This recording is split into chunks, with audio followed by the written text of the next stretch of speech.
இருக்கிற சட்டம் போதுமானது, புதிய சட்டம் தேவையில்லை என்கிற ஒரு கருத்து பரவலாக பேசப்படுகிறது. ஆணவ கொலைகளை தடுப்பதற்கென்று புதிய சட்டம், தனி சட்டம், சிறப்பு சட்டம் தேவை என்பதை கடந்த சில ஆண்டுகளாக வெவ்வேறு அமைப்புகள், ஜனநாயக சக்திகள் வலியுறுத்தி வருகின்றன.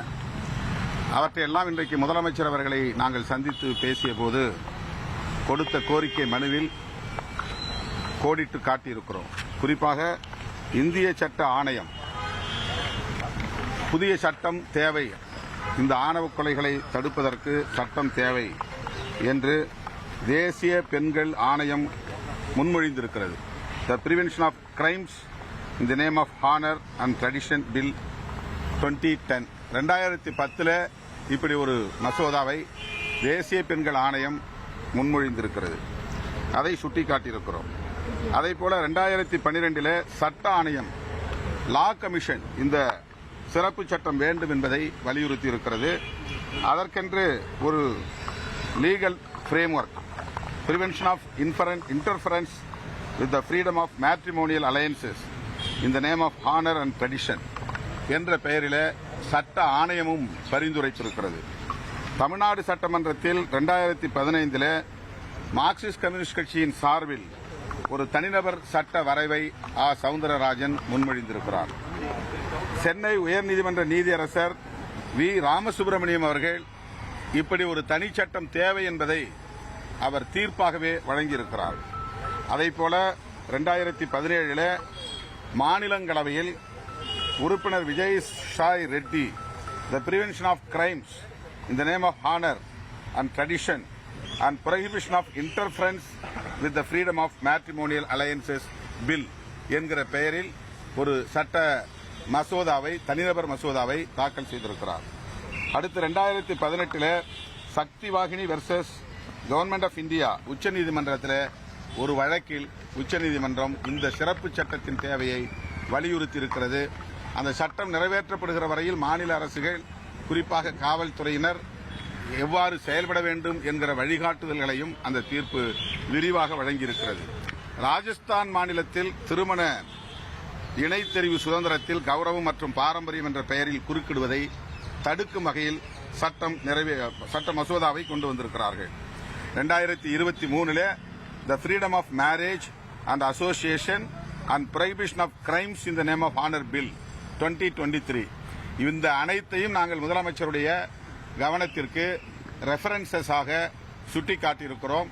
எனவே முதல்வர் அவர்கள் இதை பரிசீலிக்க வேண்டும் என்று மார்க்சிஸ்ட் கம்யூனிஸ்ட் கட்சி, இந்திய கம்யூனிஸ்ட் கட்சி, விடுதலை சிறுத்தைகள் கட்சியின் சார்பிலே வலியுறுத்தியிருக்கிறோம்.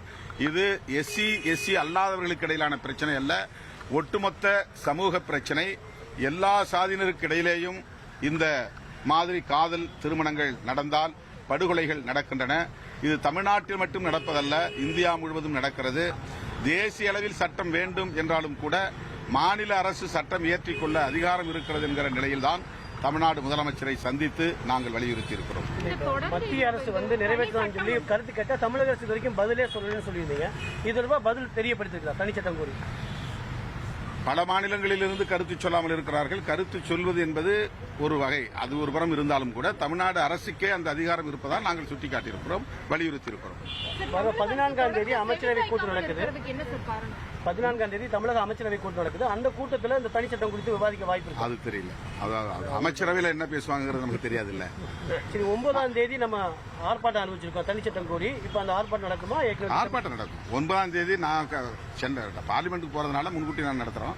11ஆம் தேதி தமிழ்நாடு முழுக்க நடக்குது.